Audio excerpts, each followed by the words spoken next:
Mesdames et messieurs, bonsoir. Voici les titres du journal.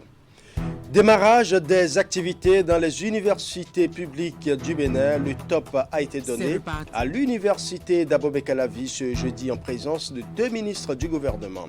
Cette nouvelle rentrée universitaire est placée sous le signe de la lutte contre le harcèlement sexuel. Les détails dans un instant. Barbarie ou justice de la rue, la vindicte populaire perpétrée la semaine écoulée dans la partie septentrionale du Bénin continue de susciter indignation au sein de l'opinion publique. Au nombre des voix qui s'élèvent, celle du professeur Morta Adamou, maître de conférences agrégé en droit privé et douanier de la faculté de droit et de sciences politiques de l'université d'Abomey-Calavi. Il appelle la justice à faire son travail.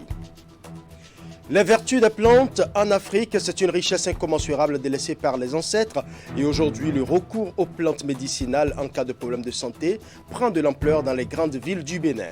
Mais bien que présentant une solution réelle pour nombre de maux, la phytothérapie demeure au cœur d'une polémique récurrente, surtout en ce qui concerne le dosage dans la consommation et les effets secondaires parfois dangereux pour la santé. Dans le magazine du jour, nous aurons les conseils des spécialistes de santé. Voilà pour les titres. Mesdames et messieurs, à nouveau bonsoir. Harcèlement sexuel, éléments constitutifs et sanctions. C'est sous ce thème que les activités académiques ont repris au sein des universités publiques du Bénin. Le top a été donné à l'université d'Abomey-Calavi en présence de 2 ministres du gouvernement, Éléonore Yaïla-Decan de l'enseignement supérieur et de la recherche scientifique et Véronique Toinfodé des affaires sociales et de la microfinance. Voici le compte rendu de Teddy Goudalo. C'est reparti pour une nouvelle année académique au sein des universités publiques du Bénin. La rentrée universitaire 2021-2022 est officiellement lancée par le ministre de l'Enseignement supérieur et de la Recherche scientifique et celui en charge des affaires sociales. Ceci en présence des cadres de la communauté universitaire. Nous sommes confiants du soutien de toutes et de tous pour une année académique 2021-2022 apaisée pour le bonheur des étudiantes et des étudiants ainsi que de tous les acteurs de la communauté universitaire. Travaillons donc à maintenir constamment un climat de paix, garde du succès et du progrès qui nous épargne des événements malheureux, à l'image des cas de harcèlement qui ont été observés dans certaines entités de l'université d'Abomey-Calavi l'année dernière. À l'occasion du lancement de cette nouvelle rentrée académique, le thème débattu est intitulé « Le harcèlement sexuel, éléments constitutifs et sanctions ». C'est le moment pour les 2 autorités ministérielles de rappeler les défis qui attendent l'équipe rectorale récemment installée, les enseignants et les étudiants pour changer la donne au sein des universités publiques. Chères petites sœurs, chères filles, vous devez reconnaître que vous avez de la chance. Tout ce mécanisme de protection que l'État met en place doit maintenant enlever toute incertitude, toute inquiétude et laisser place à votre travail en toute sérénité pour aller au bout de vos rêves. Le thème qui est pris, qui est également ce qui marque le contexte, est assez évocateur. Nous avons fini l'année avec une révolution destructive autour de ce fléau que représente le harcèlement sexuel. Nous sommes appelés à former des personnes responsables, les hauts cadres de demain, qui vont nous diriger, qui vont diriger nos progénitures. Alors, nous avons une grande responsabilité dans notre comportement, dans tout ce que nous mettons en place pour rendre ce projet efficace pour demain. L'Union des établissements privés d'enseignement supérieur est également représentée à cet événement solennel. Elle réitère son engagement à toujours accompagner le gouvernement et surtout renforcer le partenariat public-privé afin de faire de la nouvelle année académique une réussite. Et justement, pour avoir accès à l'université, il faut décrocher son baccalauréat. Et pour ceux qui ont passé cet examen avec les meilleures notes sur le plan national, c'est le moment de jouir des fruits des efforts consentis. Pour cette édition 2021, les meilleurs bacheliers sont repartis ce jeudi avec plusieurs lots d'encouragement. Il s'agit d'un ordinateur portatif, une tablette, un kit de connexion Internet et bien d'autres cadeaux. Le point de la cérémonie de remise de cadeaux lauréats dans ce reportage signé Teddy Goudalo. Voici les 3 premiers du Bénin issus de l'examen national du baccalauréat session de juillet 2021. Ils reçoivent devant ce public leur récompense pour la qualité du travail abattu durant l'année scolaire écoulée. Je suis heureux aujourd'hui de prendre la parole car le Bénin dispose à présent d'une nouvelle génération, d'une élite capable de redorer le blason du pays, capable de refaire de ce pays le quartier latin de l'Afrique. Et j'ai la ferme conviction que sous l'égide, que sous la direction de notre Excellence, Monsieur le Président Patrice Talon, nous y parviendrons. Chers bacheliers, merci pour l'honneur que vous faites à vos parents, à toute la nation béninoise. Ne lâchez pas prise. Tout comme eux, leurs camarades ayant obtenu la mention très bien sont également gratifiés. Ils repartent pour la plupart avec un ordinateur portatif, une tablette, un kit Internet de 6 mois de connexion MTN gratuite et un compte épargne offert par la Poste du Bénin. Les meilleurs bacheliers en situation de handicap sont aussi distingués lors de cette cérémonie. Une manière pour le gouvernement et ses partenaires de promouvoir l'excellence. C'est une étape. Vous serez dans l'université, dans les différentes universités, et là, vous allez vous exposer à un libre faire. C'est vrai, c'est bon, mais attention, gardez toujours le cap. Si on vous donne beaucoup de cadeaux et qu'on ne sait même pas qu'est-ce que vous foutez sur nos campus, alors pourquoi on vous donne des cadeaux? On est responsable jusqu'au bout. Et je voudrais que vous puissiez mesurer donc votre part d'engagement. Ça veut dire qu'à vous, mes chers amis, vous n'avez pas du tout de temps à perdre. Le chemin qui va à la connaissance, c'est un chemin vertueux, c'est un chemin long, c'est un chemin où on n'y met pas de la précipitation. Ces nouveaux bacheliers ont également reçu des lettres de félicitations de la ministre de l'Enseignement supérieur et de la Recherche scientifique qui, comme les autres autorités, leur a prodigué de sages conseils pour la poursuite de l'œuvre entamée. Ça accompagne dans les lieux de formation. D'une cérémonie de distinction à une autre, plusieurs agents modèles d'intégrité du ministère de l'Intérieur et de la Sécurité publique au titre de l'année 2019 ont été récompensés. L'initiative vise à reconnaître l'engagement de ces agents en matière de bonnes pratiques administratives. L'événement s'est déroulé ce jeudi à Cotonou. Ouliat Sanoussi. C'est la célébration du mérite au ministère de l'Intérieur et de la Sécurité publique. 64 agents, dont 34 de la Direction générale de la police républicaine, 11 du groupement national des sapeurs-pompiers et 19 provenant du personnel civil, sont ici distingués en tant qu'agents modèles d'intégrité au titre de l'année 2019. La cérémonie de récompense de ce jour, loin d'être pour nous un motif de gloire, constitue plutôt pour nous une raison de plus de relever les nombreux défis qui s'imposent aujourd'hui à nous en termes de sécurité et de protection des personnes et des biens de notre pays. La prévention de la corruption doit s'appuyer sur des modèles qui sont l'expression vivante d'intégrité. Ainsi, chaque citoyen, à quelque niveau qu'il soit dans la société en général et dans l'administration publique en particulier, doit démontrer par l'exemple dans son environnement des vertus de l'intégrité. Le système national d'intégrité est un organe de promotion des valeurs et de lutte contre la corruption mis en place par le gouvernement. L'événement s'inscrit dans le cadre du programme d'appui à la lutte contre l'impunité et au renforcement de l'état de droit en République du Bénin par l'IRED. Mis en œuvre par Transparency International et Social Watch Bénin, le projet est financé par l'Union européenne. Le mérite revient aux autorités qui ont su saisir toute opportunité d'accompagnement dans les schémas de réforme. Le ministère de l'Intérieur et de la Sécurité publique est parmi les deux institutions qui ont demandé un appui spécifique au PALIRED, notamment pour évaluer les degrés d'intégrité et de bonne conduite du personnel, pour concevoir diverses méthodes de promotion de l'intégrité et de bonne conduite, et améliorer l'image du ministère à travers la mise en œuvre de nouvelles directives par les personnels. L'Union européenne, en soutenant les PALIRED, a manifesté son appui aux efforts des autorités béninoises dans la lutte contre la corruption.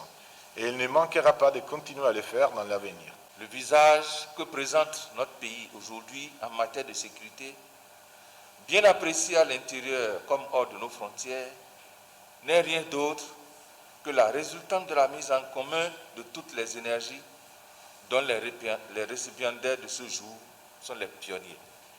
Mesdames et messieurs les lauréats, en vous présentant mes sincères félicitations, je vous exhorte à maintenir le cap, à ne pas dormir sur vos lauriers et à rester des exemples à suivre tout au long de votre carrière. Le directeur de cabinet invite tout le personnel du ministère à suivre l'exemple de leurs collègues lauréats en mettant un point d'honneur au respect des valeurs éthiques et déontologiques qui incarnent leurs professions respectives. Car c'est ainsi qu'ils pourront mériter d'être de la prochaine sélection, le processus de l'année 2022 étant déjà enclenché. Dans un autre registre, les images ont fait le tour des réseaux sociaux la semaine dernière. En l'espace de 72 heures, 2 vindictes populaires d'une cruauté insoutenable ont été enregistrées dans la partie septentrionale du Bénin. La première à Parakou, la deuxième le jeudi 21 octobre avec un supposé malfrat qui a été brûlé vif par une foule en furie. La seconde à Banikwara, où une affaire de jalousie entre deux rivaux a conduit au lynchage d'un jeune homme. Deux faits qui continuent de susciter indignation au sein de l'opinion publique. Dans cet élément, nous vous proposons le regard d'un homme de droit, le professeur Mokta Adamou, maître de conférences agrégé en droit privé et douanier de la faculté de droit et de sciences politiques de l'université de Parakou. Il dénonce cette barbarie et appelle la justice à faire son travail. Suivant. Au corps défendant de l'étudiant parce que je ne sais pas ce qui s'est passé réellement, mais ce qui m'a été rapporté, c'est qu'il serait tombé, des gens l'auraient reconnu pour dire qu'il aurait perpétré le crime qui a été commis vers 3h du matin et ayant été arrêté avec 5h30, que la population est passée à l'acte à 9h ou 10h. Je me suis dit non, qu'il y a des dysfonctionnements, ce n'est pas possible, c'est incompréhensible. Arrêter un délinquant et garder un délinquant pendant 4 heures. Ni la police n'a réagi, ni la justice n'a rien dit, ni les simples citoyens qui auraient pu empêcher la commission de cette infraction. 4 heures de temps se sont écoulés et la population passe publiquement à l'acte. Non mais, en toute honnêteté, j'ai été découragé. Non seulement, c'est la police qui a été fragilisée, qui a été démontée. Et ce qui s'est même passé à Banikora est encore grave et gravissime. Que j'entends dire que les délinquants a été appréhendé par la police, le monsieur qui aurait poignardé son rival, et a été appréhendé par la police et que la population a eu l'outrecuidance de saccager le commissariat, d'aller se retirer les délinquants et de pratiquer cette veine populaire. Je me suis dit non, mais finalement, c'est la population, nous sommes sous le règne de la population, de l'arbitraire, et c'est ce qui était reproché à la vengeance privée, et c'est la raison pour laquelle la procédure a été institutionnalisée. Vous savez, c'est regrettable de constater que dans une villa statut particulier, nous avons une université. J'aurais pu comprendre si cela se passait dans un village à Zougou-Controssi ou dans un village où il n'y a même pas de commissariat, où il n'y a même pas de justice, un tribunal, où il n'y a même pas un camp militaire. Je peux comprendre que cela puisse se passer ainsi. Mais dans une villa statut particulier, recourir à des actes barbares, qui soient abjects, franchement, c'est choquant. Quel que soit le crime commis, je dis bien, et je parle en connaissance de cause, quel que soit le crime commis, un être humain ne mérite pas le traitement qui a été infligé à cet étudiant de 22 ans qui aurait commis un acte perpétré ces actes. J'estime qu'il y a eu des défaillances parce que l'article 479 du Code pénal prévoit que concrètement ce que vous appelez bandit populaire, qui n'existe pas dans le Code pénal, mais qui est appréhendé sous l'angle d'actes de torture et de barbarisme, meurtre commis avec torture et barbarisme, puni comme assassinat. En réalité, de tels actes sont réprimés par l'article 475 du Code pénal qui punit cette infraction de la réclusion criminelle à perpétuité. Mais faites beaucoup attention parce que ici, dans la nomenclature des peines, quand on lit l'article 34 du Code pénal, la peine la plus forte en l'état de droit politique béninois en matière criminelle, c'est la réclusion criminelle à perpétuité pour les infractions de droit commun. C'est vrai que souvent beaucoup se trompent et c'est là où je vais interpeller la justice. Parce que moi, à titre personnel, en tant que pénaliste, je voudrais une réaction de la justice. Je voudrais une réaction du président du tribunal de Parakou. Une réaction du procureur. Monsieur le procureur, prenez vos responsabilités. Procureur de Kandi, prenez vos responsabilités. La personne humaine est sacrée et inviolable. Des actes aussi abjects ne sauraient rester impunis. Et c'est la raison pour laquelle je pense à titre personnel que beaucoup pensent que lorsqu'on estime que c'est une foule qui aurait tué, qui aurait commis, qu'il n'est pas possible d'en gagner une responsabilité, mais ils se trompent. Non, il y a ce qu'on appelle la responsabilité, la complicité co-respective. Ou lorsque vous commettez un acte de torture, un acte de barbarie, parce que ce sont des actes qui remontent à des temps immémoriaux, c'est des actes qui existaient vers le 17e, 18e siècle. Moi, je ne peux pas comprendre qu'au 21e siècle, qu'une ville a statut particulier, parce que tout le monde peut en être victime. Il faut que les choses changent, il faut que les mentalités changent. Une ville doit vivre 24 heures sur 24. Nous avons des instances policières, nous avons des instances judiciaires, nous avons plusieurs instances. Et la non-assistance à une personne en danger est également une infraction. Des gens ont eu le plaisir de voir une personne malmenée, tel que ça a été rapporté par... Moi, j'ai vu la vidéo en plein cours, lorsque les gens m'ont interpellé en tant que doyen. J'ai vu la vidéo, mais c'est insupportable ce qui s'est passé. Molesté, brûlé, mais finalement, j'ai l'impression que dans certaines contrées du Bénin, la personne humaine a perdu sa sacralité. Ce que beaucoup oublient, même ceux qui ont perpétré de tels actes peuvent en être également victimes, parce qu'il suffit seulement d'être au mauvais endroit, au mauvais moment, et que finalement qu'on passe à de tels actes. Donc c'est la raison pour laquelle moi j'estime qu'on ne pourrait pas accepter l'existence d'un taudis au fond d'un État. Autre volet de l'actualité nationale, atelier de validation du contenu de la plateforme numérique de formation des acteurs des médias. L'exercice vise à présenter, analyser et valider les modules de la plateforme destinés au renforcement des capacités des professionnels des médias. C'est une initiative de l'Union des professionnels des médias du Bénin et soutenue par l'Union européenne. Ingrid Day pour plus de précisions. Plus question pour les professionnels des médias de suivre des formations en présentiel. Ils peuvent désormais se faire former en ligne. Ceci grâce à la plateforme numérique de formation des acteurs des médias dont le contenu est ici soumis à leurs appréciations. Il est question pour eux d'analyser et de valider les différents modules de la plateforme. Cette plateforme est conçue sous un modèle de e-learning offrant aux acteurs des médias, quelle que soit leur catégorie professionnelle, je veux citer la presse écrite, la radio et la télévision, d'y accéder et de se faire former, qu'importe leur situation géographique. Pour l'heure, la plateforme est encore à l'étape de conception et notre activité de ce jour nous permettra de recueillir vos avis, vos suggestions et recommandations en vue de son amélioration. Je voudrais prendre un engagement au nom de tous les professionnels des médias du Bénin, d'œuvrer pour l'opérationnalisation effective de cette plateforme afin de nous permettre d'atteindre des objectifs du projet. La plateforme numérique de formation des acteurs des médias est conçue par l'Union des professionnels des médias du Bénin avec le soutien financier de l'Union européenne, un partenariat que soutient la haute autorité de l'audiovisuel et de la communication. En aidant la mise en place de cette plateforme numérique de formation, l'Union européenne est convaincue que les acteurs des médias pourront continuer à acquérir des compétences et s'en servir pour les différents besoins en matière de formation. Il ne sera plus nécessaire d'attendre des occasions des grandes mobilisations d'acteurs et d'experts avec des compétences diversifiées pour bénéficier d'une formation.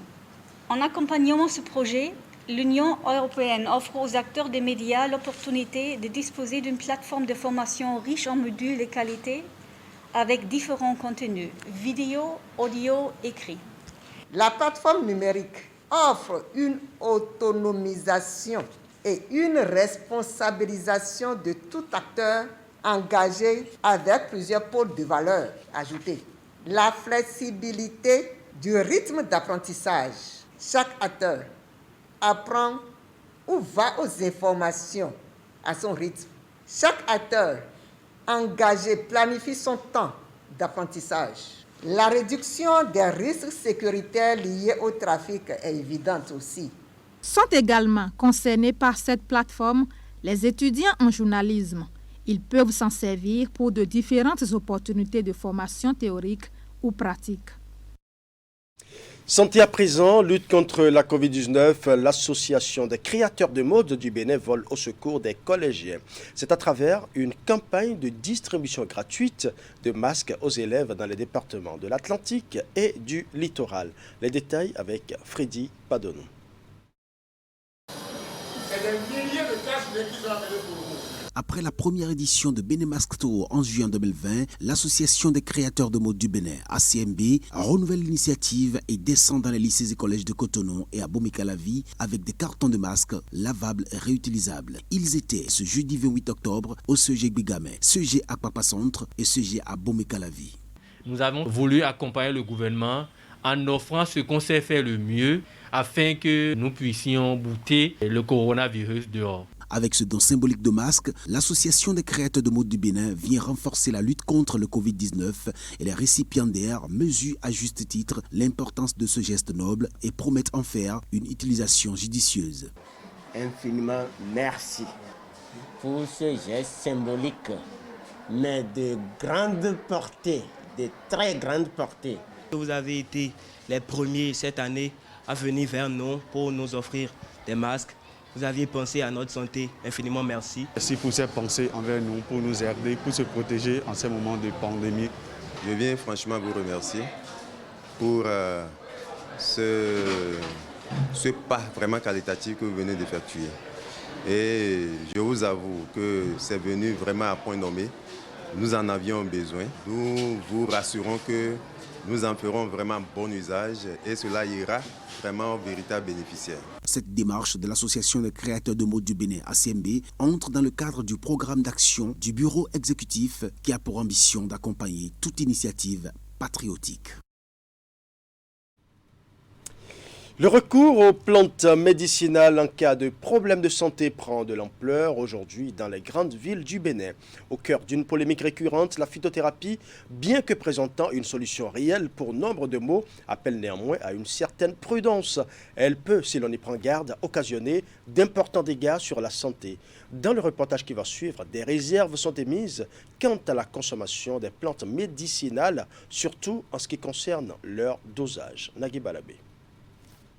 Sous les tropiques et même ailleurs, la guérison par les plantes tiennent toute leur place. Pour bien de gens, elles se présentent comme un recours privilégié et offrent des solutions adaptées à un contexte socio-économique bien particulier. Aujourd'hui encore, elle connaît un regain. Je suis venu chercher quelques tisanes de palu. Bon, souvent, je viens ici pour acheter les feuilles, les tisanes par rapport à la santé. Ici, maintenant, ce que j'ai payé, c'est à 300 francs. Et c'est encore beaucoup, mais là-bas, 300, c'est para ou bien chloroquine, on va te donner, et ça ne va pas tout guérir. C'est une pratique déjà ancrée dans nos habitudes, la guérison par les plantes médicinales. Alors, nous constatons aujourd'hui qu'il y a un regain à cette science-là. Fondamentalement, elle est culturelle. L'utilisation des plantes, elle est culturelle. Donc, au Bénin, en Afrique, quand les gens tombent malades, le premier recours, c'est les plantes. Quand ça ne marche pas, on va à l'hôpital. Et vice-versa, quand on va à l'hôpital, on ne trouve pas de satisfaction totale, on retourne encore, disons, à cette phytothérapie. Les plantes guérissent, c'est un fait. Les résultats de la phytothérapie pour exercer une action de fond sur la santé et la forme générale ne laissent aucune ambiguïté. Toutefois, c'est au regard de sa pratique courante qu'elle pourrait nourrir des inquiétudes. L'une de ses limites connues, la consultation diagnostique. Des fois, si je viens ici, je ne connais pas aucune tisane et j'explique comment on peut faire pour connaître la santé. Si tu es malade et tu ne sais pas ce que tu vas prendre pour trouver solution là. Je viens ici pour les expliquer ça, ils me donnent les dizaines. C'est basé simplement sur l'appréciation des symptômes, donc ce qui peut être sujet à des erreurs. Cette consultation n'utilise pas, disons, les outils et les techniques appropriées. Si par exemple, vous souffrez de l'anémie, la cause de cette anémie peut être par exemple le palud. Donc un phytothérapeute ne peut pas le savoir. Il va passer tout son temps à traiter l'anémie alors que la cause sous-jacente, c'est le palud. Donc sans aller à l'origine, sans traiter le palud, l'anémie va toujours être récurrente.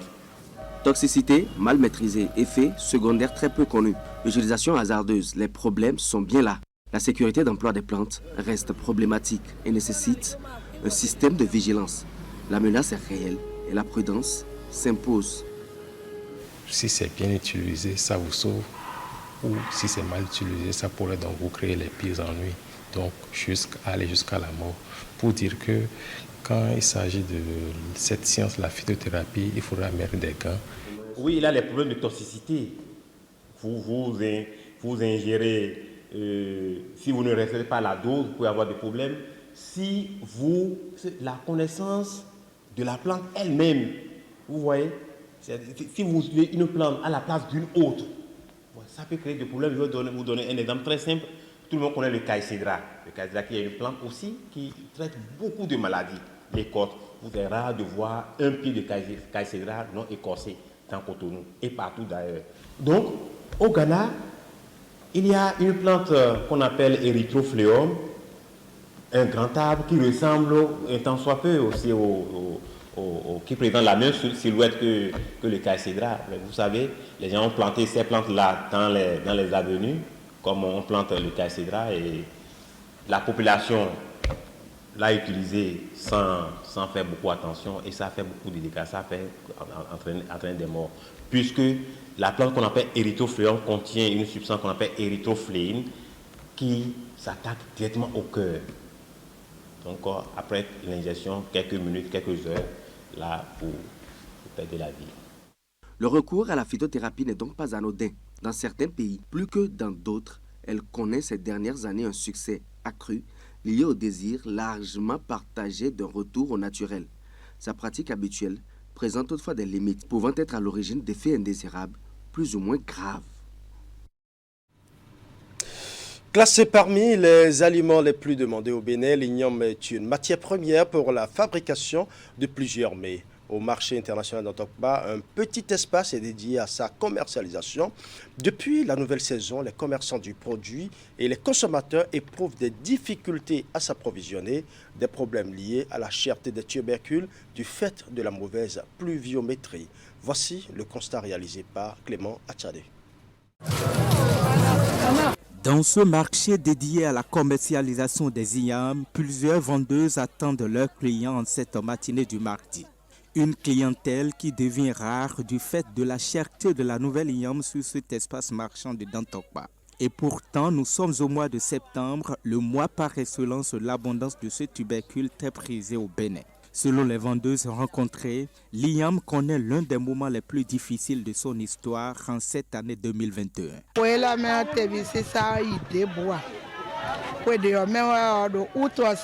La vente ne marche pas bien cette année. L'an passé, à de pareils moments, il y avait déjà assez d'igname sur le marché. Conséquence, l'igname est vraiment cher partout.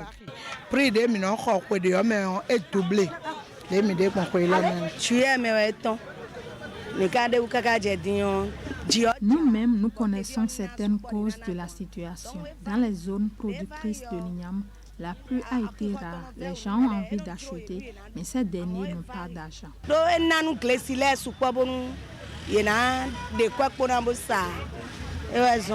Avec ces problèmes liés à la pluviométrie dans plusieurs régions du pays, combien coûte l'igname dans ce marché international de Dantokba et quelles sont les bourses capables d'approcher les commerçantes?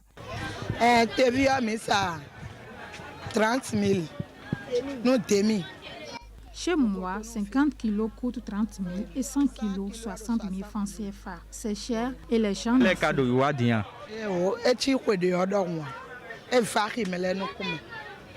Bon, et il y a de l'homme et des bois à quoi les ouais, non, d'affaires, et am non. Donc, t'es bien, et va y perdre quoi l'homme. Bon, t'as la médecine, t'es bien au pont. Bon, il y a 50 kilos. En septembre et octobre, on vendait les 50 kilos à 15 000, mais cette année, c'est à 60 000, soit le double. C'est vraiment compliqué cette année. Quand c'est l'igname Labocor, c'est encore plus compliqué. On vend jusqu'à 80 000 les 100 kilos. On espère que ça change. Comme ça, nous allons mieux vendre. Dans ce marché, ce produit Kaliam existe malgré les difficultés que rencontrent ces commerçantes dans le processus de son approvisionnement depuis les différentes sources de provenance. La principale équation ici, c'est bien la demande qui semble être largement inférieure à l'offre.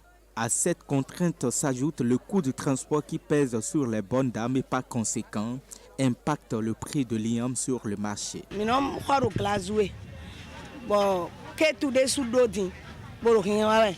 D'ailleurs, ça va par coup. Cette année, nous ne voyons pas encore sur le marché les ignames de Parakou, Kandi et autres. C'est seulement à Glazoué nous en trouvons un peu.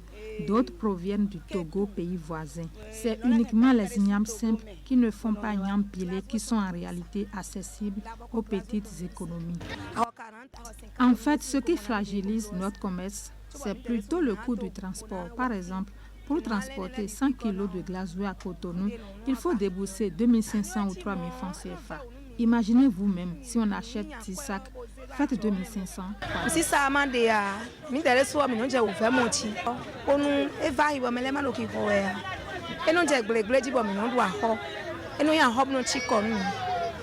aujourd'hui, nous sommes obligés d'être prudentes dans ce commerce. Ceci à cause de nos prêts au niveau des institutions de microfinance. Comme les gens n'achètent plus, face à cette épreuve, les vendeuses appellent les acteurs de la chaîne de production ainsi que les pouvoirs publics à faire preuve de solidarité afin de sauvegarder cette activité commerciale.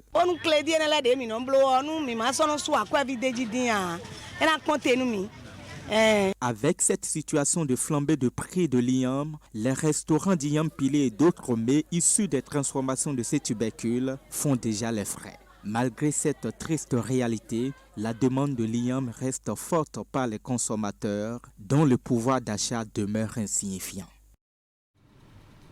Voilà, ce sera tout pour ce journal. Merci pour votre aimable attention. Tout le plaisir était pour moi de rester en votre compagnie. Bon début de week-end à toutes et à tous.